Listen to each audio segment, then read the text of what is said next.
My mother. She was mentally ill. She had schizophrenia.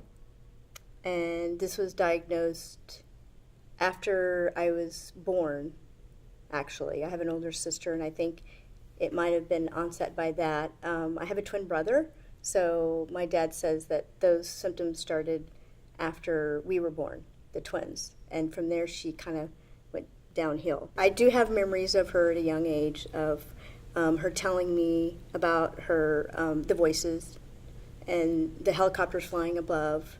And actually, at a very young age, like 6 years old, we were staying with our mom. This is one of the times she had taken us away. My parents had divorced when I was 2 years old. They had already declared her mentally unstable. That my dad had custody of us. So here she shows up in the middle of the night, and of course it's our mother. We're going to go with her, and she takes us across the country.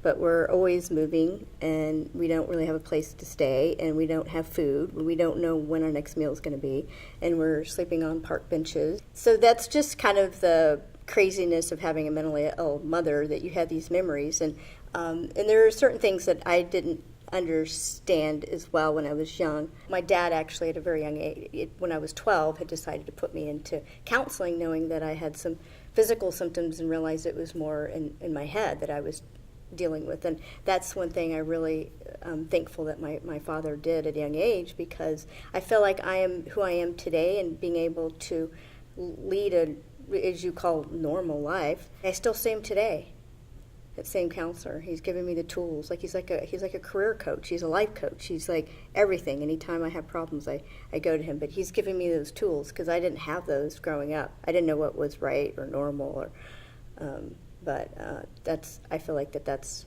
been the biggest thing for me. And I just wanted to make sure if I were having any episodes, I was going to make sure I got help. Just because I saw what happened to my mom, and I didn't want to have that happen to me. I feel like the tools that I learned in counseling growing up is really what saved me. I've seen the change, because I've been talking about it since I was even before a teenager, and I've seen that progress. And being more acceptable, and even talking to people I don't even really know, that they become more comfortable hearing my story. There is hope. There are people out there that will help you. Speak openly about mental health.